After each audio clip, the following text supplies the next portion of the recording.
I planned to walk around a little bit, but now I have to stuck here.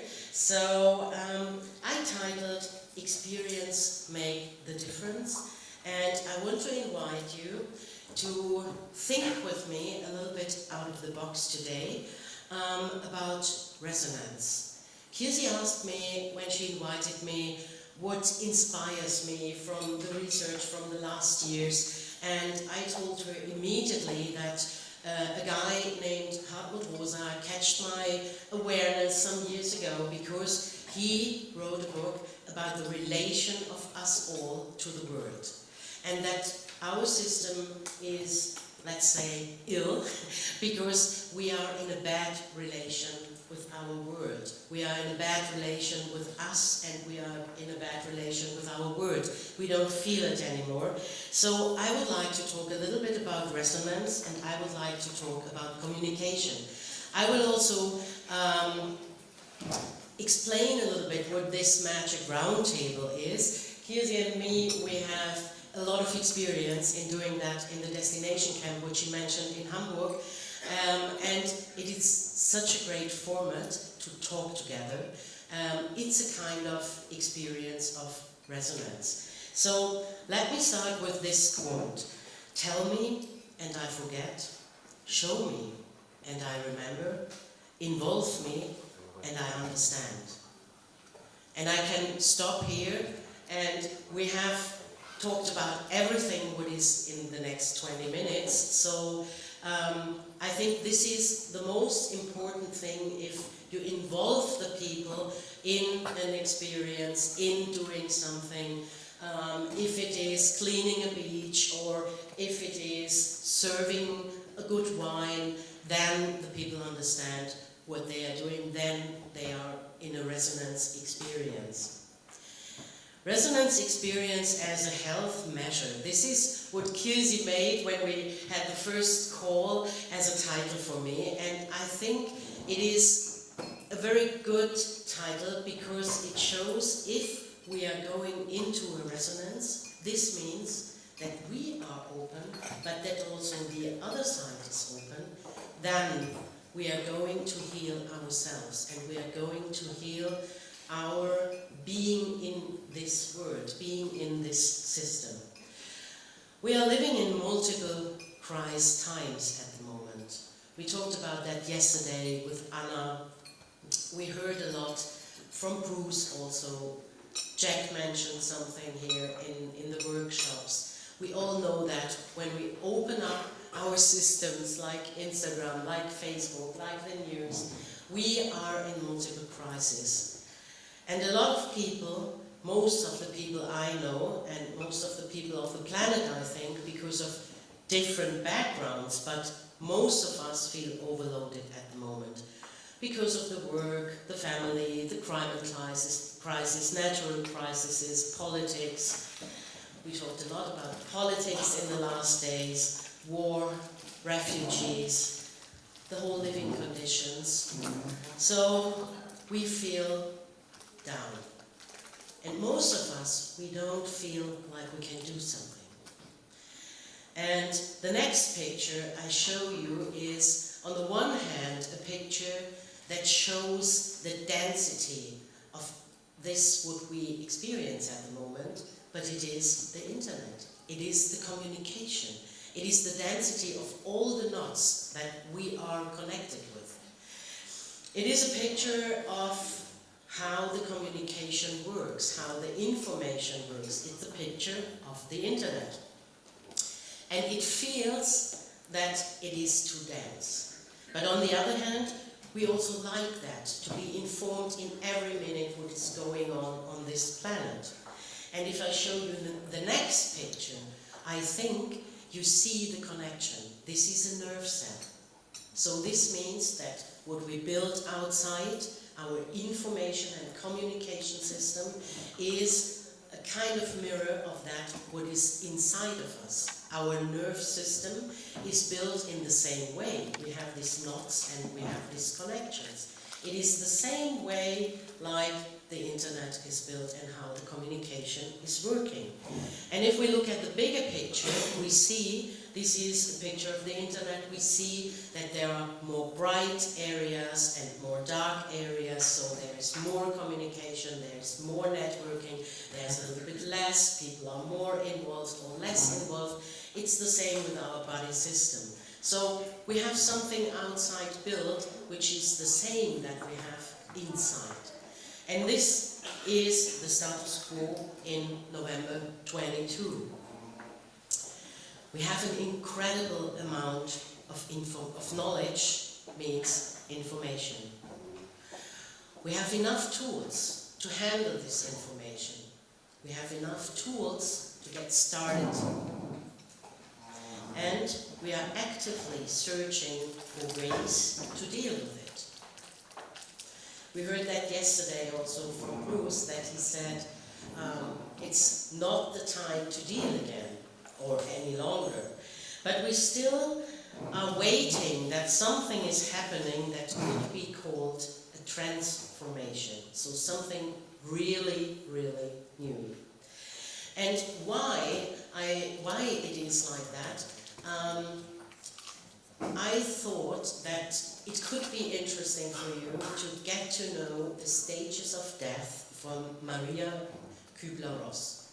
She was a researcher and she searched what is the stages that are people going through that are getting a diagnosis like cancer, for example. And she found out that the first, and it's the same what we are experiencing every day, it could be in a day, it could be like the whole nation in a year or in a lifetime. These are stages we are going through with all these crisis messages we are receiving at the moment. The first phase is refuse to believe. There is no climate crisis. No, we don't have this waste. Yeah, we have only a little bit of this waste and things like that. The second stage is anger. Why me? Why us? Why we should do something? Someone else should solve the problem. Really, anger. The third phase is the dialogue. Maybe we can deal a little bit here or deal a little bit there. Maybe we can pay a little bit carbon offsetting or whatever. But we want to keep our path. The fourth phase is depression. After we have realized that we cannot deal with it, then we go into a depression phase. This means, okay, I cannot do something, I just leave it like that, it's not up to me, someone has to handle it, maybe the United Nations or an institution far away, big enough, but not me. I cannot do something, I just stay here and live my life. And the fifth phase, this is the most interesting phase, is acceptance. In that moment, when we accept that it is like it is, it starts that we feel what we can do, each of us. And acceptance means feeling something. Acceptance is, in that way, resonance. We feel the first time when we accept that it is like it is, okay, there is a climate crisis. We also felt it in Germany, not only in Bangladesh, far away from us. Yeah, we felt it in Germany. I can feel it in Berlin when I go outside in July that there is a climate crisis. And I think about my behavior. And in that moment, when we can feel it, then we go into resonance with the phenomenon, with our bodies and also with the surrounding, with the nature. And resonance means feel the vibration. And what could that be? It could be an interpersonal moment during a good conversation. You feel that there is someone who is swinging with you. You know these situations when you feel like, oh, we really talk the same language. Or you visit a concert and the person who is playing really touches you. Or you walk through a flowering meadow and you feel that the flowers are really swinging with you. Or a physical conversation with a horse. I'm a rider, and I very often experience that if I'm in a bad mood, the horse doesn't understand my thoughts, but the horse understands the tension of my body, and the horse reacts with my body. Or an experience with a cat. Cats are also very, very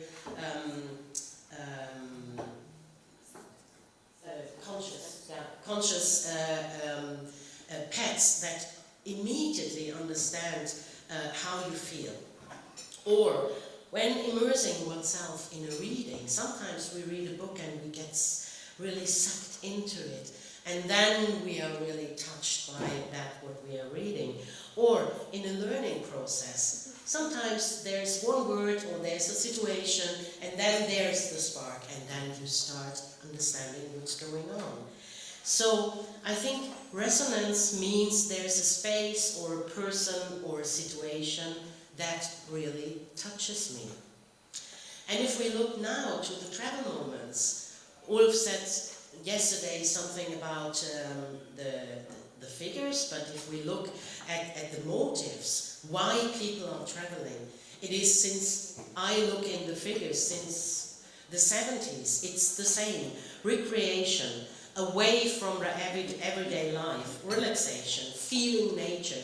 So there are a lot of resonance needs. This means in this travel system, we are all in this possibility to create spaces where people can go into a new resonance with, let's say, the destination, the nature, other people, the culture, the food, and this creates health.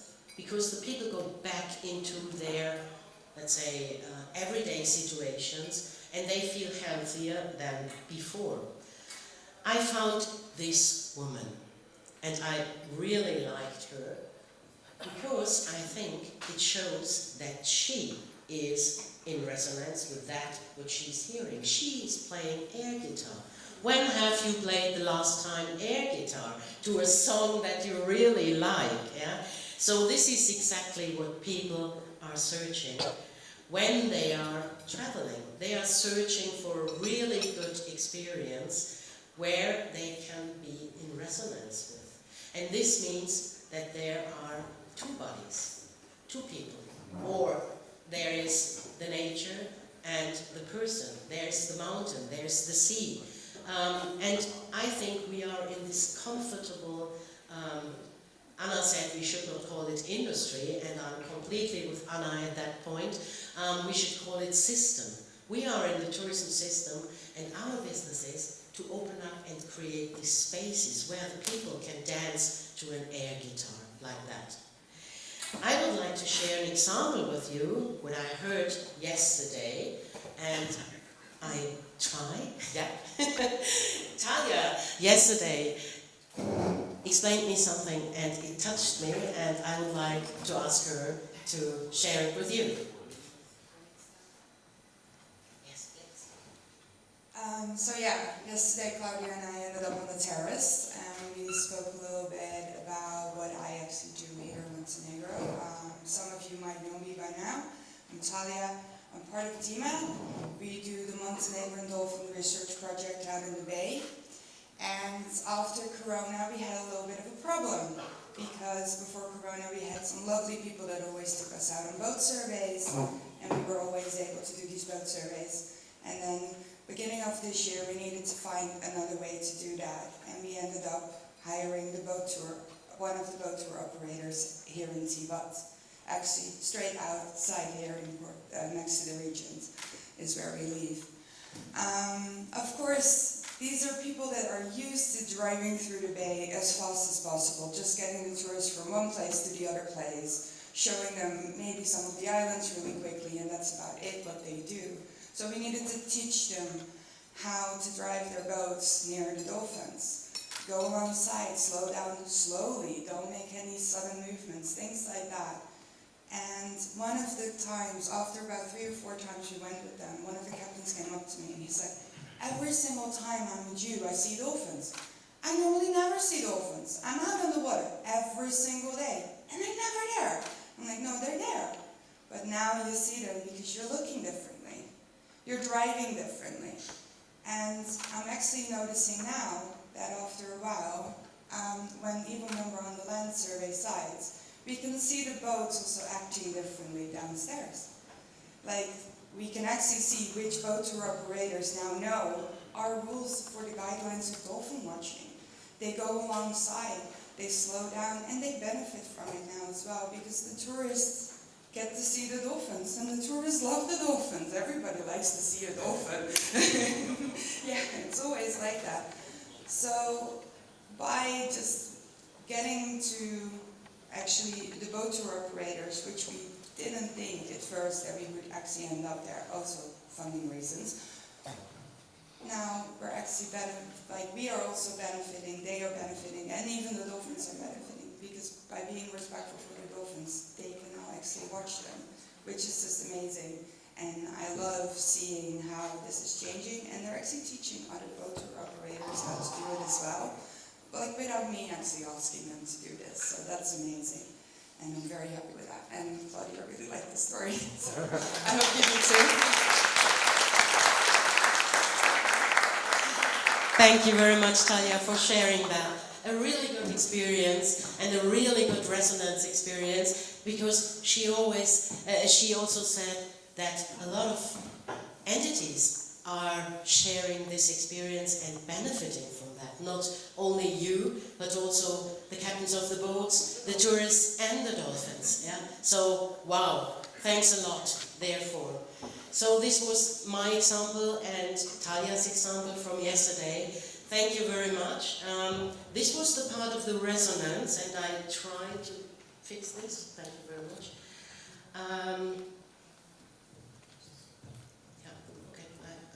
I go ahead. Okay, thank you very much. I brought you one example of what I am doing. It's an international platform where we bring together a lot of people who are trying to transform the tourist experience, call it like that. And I invite you warmly, if you are a creator, if you are an entrepreneur, go to our website, go to this event that we have at the 28th of November about social entrepreneurship worldwide. We created 4 years ago a competition. It's called Social Entrepreneurship Competition in Tourism, and it works worldwide. And on the 28th of November, we have our award ceremony where you can see the 10 finalists are pitching, which are getting at the moment a mentoring, a one-to-one mentoring in the last 10 weeks. They had that. So I invite you very warmly. It's an online event worldwide, and what we are doing there is creating new experiences. So the people who are coming together in this platform, they are all people from the tourism industry that creates a different form of enterprises in tourism. Thanks a lot. So my next topic is communication, and communication means it could be, if it works well, a resonance experience. So what do you see here? You see here 2 hats that have a lot of things inside, and they just put it out. So this is what they are doing. Normally we call it communication, but it is not really communication. Or this picture, I found it very, very good, because it shows that everybody tries to convince the other person, and in the end you have these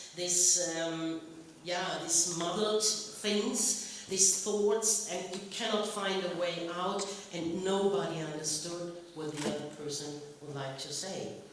A little bit better is maybe this picture I found, because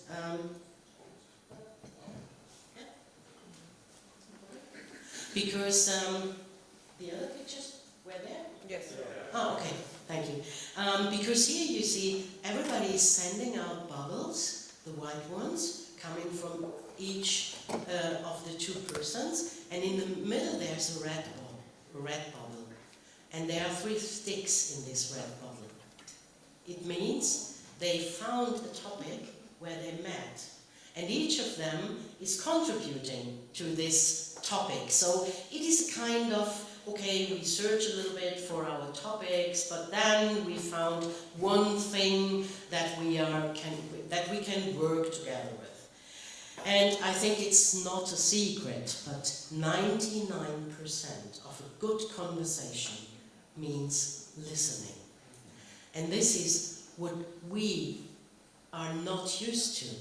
We are trained that, okay, if we go to a meeting, we want to put our things on the table and we want to convince all the others about what we want to have there. And we are not able to see that if we open up the conversation, something new can be started. And therefore, I would like to invite you to the Magic Roundtable. This is a picture from one of our Magic Roundtables. The sticks represent the time. Every stick is 1 minute, and it is a dialogue on eye level. It is a moderated discussion format. Each participant has the same time to talk. Each talking unit, a stick, is 1 minute. First you have a round with an introduction. What is your topic? What is your problem? What you would like to discuss? You bring the topic to the table, and in a democratic way in the table we decide what we are talking about. And the minute that you can talk is stopped. When the minute stops, you stop talking. So this means people who talk a lot normally are stopped, and other people who don't talk are invited to talk more. And the people who are normally talking a lot, they are invited to gain more by listening. And I'm the timekeeper. I keep 1 minute per stick. And if someone has used all the sticks, other people can donate the person's sticks. So this means if you donate a person your speaking time, you win listening time. Everybody wins. So why the time pressure? Time pressure helps you to get to the point. And everybody has the same time content. This means there is no hierarchy. It is a dialogue on eye level. And if you listen intensive, there is an open space created that something new can occur. So active conversation is a process in which the separation between the speaker and the listener is eliminated, since it is the listener who creates the space in which the speaker develops ideas. A new dimension of an exchange can emerge. Let's see us at the Magic Roundtable. Thank you very much and stay connected.